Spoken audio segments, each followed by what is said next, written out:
Hello everyone, how are you? कैसे हैं आप सब? इस पार्ट में हम बात करेंगे संसद और संसदीय प्रणाली के बारे में, यानी पार्लियामेंट और पार्लियामेंट्री सिस्टम के बारे में। सबसे पहले हम समझेंगे कि भारत में लोकतांत्रिक शासन व्यवस्था है, यानी कि डेमोक्रेसी है, और यहाँ पे डेमोक्रेसी में संसदीय प्रणाली देखने को मिलते हैं। सरकार के तीन मुख्य अंग है: एग्जीक्यूटिव, जुडिशियरी एंड लेजिस्लेशन। और केंद्र में जो हमारा लेजिस्लेशन बॉडी है वो है हमारा पार्लियामेंट, यानी कि संसद।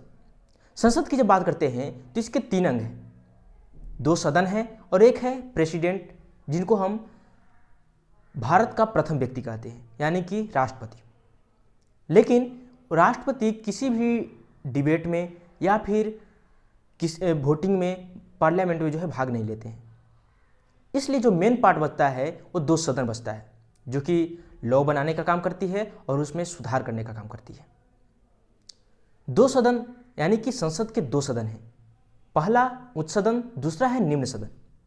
उच्च सदन जिसे हम राज्यसभा के नाम से जानते हैं, यानी कि काउंसिल ऑफ स्टेट, और दूसरा हमारा है निम्न सदन जिसे हम लोकसभा के नाम से जानते हैं, यानी कि हाउस ऑफ द पीपुल।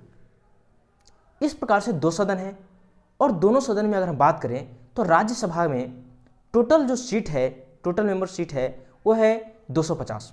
250 में से 238 सीट जो है वो राज्य केंद्र शासित प्रदेश से चुन के आते हैं, और बाकी जो 12 सीट बचता है वह राष्ट्रपति के द्वारा मनोनीत किए जाते हैं, यानी कि नॉमिनेटेड किए जाते हैं।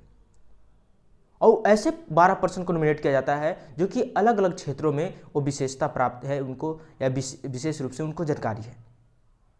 तो वैसे प्रमुख व्यक्तियों को, वैसे प्रमुख 12 व्यक्तियों को राष्ट्रपति जो है नॉमिनेटेड करते हैं, नियुक्त करते हैं। तो इस प्रकार से राज्यसभा में 250 सीट है, जिसमें 238 जो कि राज्य के क्षेत्रों से जो है चुन के आते हैं, और बाकी 12 जो है उनको नॉमिनेट किया जाता है। बाकी अगर हम बात करें लोकसभा में, तो लोकसभा में जो टोटल सीट है वो है आपका 550। 550 में से जो 530 सीट है वो राज्य से चुन के आते हैं, और बाकी 20 सीट जो है यूनियन टेरिटरी यानी कि केंद्र शासित प्रदेश से चुन के आते हैं। तो इस प्रकार से टोटल हुए 550। पहले 552 सीट हुआ करता था, जिसमें 2 एंग्लो इंडियन का सीट रिजर्व था, जो कि राष्ट्रपति चुनते थे, यानी कि नॉमिनेट करते थे, नियुक्त करते थे। लेकिन वो 2 सीटों को पिछले अमेंडमेंट में उसको हटा दिया गया, यानी कि अब जो पार्लियामेंट में, लोकसभा में अगर हम बात करें, उसमें अब 550 सीट है, जिसमें 530 जो सीट है वो राज्य से चुन के आएंगे, और बाकी जो 20 मेंबर जो होंगे वो यूनियन टेरिटरी यानी केंद्र शासित प्रदेश से चुन के आएंगे। तो इस प्रकार से हमने देखा कि राज्यसभा और लोकसभा। राज्यसभा की अगर बात करें तो राज्यसभा का जो हेड होते हैं, जिनको चेयरमैन हम कहते हैं, वो होते हैं वाइस प्रेसिडेंट यानी कि उपराष्ट्रपति, जिनको हम कहेंगे एक्स ऑफिशिये जो है उनका जो है पद है। यानी कि एक व्यक्ति ही दो, एक तो राज्यसभा के वो चेयरमैन है और दूसरा है वाइस प्रेसिडेंट। तो एक्स ऑफिशिये जो है वाइस प्रेसिडेंट रहते हैं, जो कि इस प्रकार से जो है सदनों से चुने जाते हैं। और दूसरा जो हमारा लोकसभा की अगर बात करें तो लोकसभा के जो हेड होते हैं, जो उसी में से चुने जाते हैं, उनको हम स्पीकर कहते हैं, जिसको हिंदी में हम अध्यक्ष कहते हैं। तो इस प्रकार से 2 सदन हैं, दोनों के हेड हैं, जिसमें से अगर हम बात करें तो जो राज्यसभा है उसमें हेड जो होते हैं वो वाइस प्रेसिडेंट यानी कि उपराष्ट्रपति हैं। वहीं पे अगर लोकसभा की बात करें तो लोकसभा के जो हेड होते हैं वो स्पीकर होते हैं। इसके बाद अगर हम बात करें तो एक दोनों सदन का प्रमुख अगर कार्य की बात करें तो जितना कानून हमारा है उसको बनाने और उसमें अमेंडमेंट करने का, सुधार करने का इनको अधिकार प्राप्त है।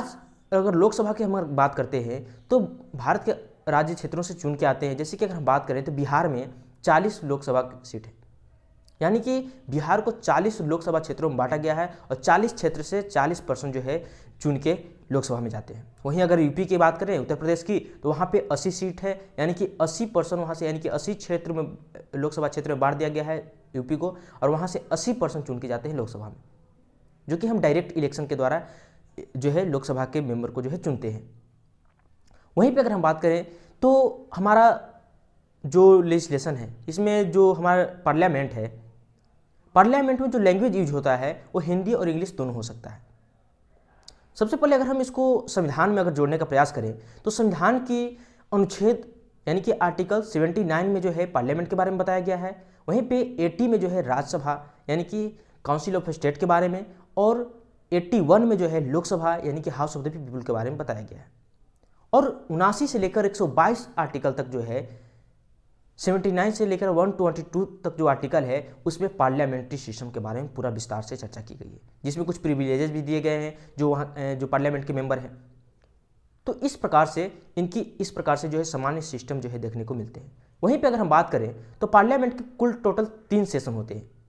पहला बजट सेशन होता है, फिर मॉनसून सेशन और उसके साथ साथ विंटर सेशन होता है। ये 3 सेशन होते हैं, जिसमें से अगर हम बात करें ये तीनों सेशन, जैसे कि बजट सेशन की अगर बात करें तो फरवरी में स्टार्ट होता है और अप्रैल के महीने तक, अप्रैल मई तक जो है ये चलता है। वहीं पे अगर हम बात करें तो जुलाई से लेकर सितंबर तक जो है आपका मॉनसून सेशन चलता है और वहीं विंटर सेशन की बात करें तो नवंबर दिसंबर में जो है विंटर सेशन चलता है। तो ये 3 सेशन में जो है पार्लियामेंट काम करती है और टोटल मेंबर जो है इसमें भाग लेते हैं। तो इस प्रकार से अगर हम बात करें तो पार्लियामेंट के हमने सामान्य रूप से इसके एक सारांश को जानने का प्रयास किया है। अगले पार्ट में हम और इसको विस्तार से देखने का प्रयास करेंगे। तो इस पार्ट के लिए इतना ही, मिलते हैं एक नए पार्ट में फिर से। धन्यवाद, थैंक यू।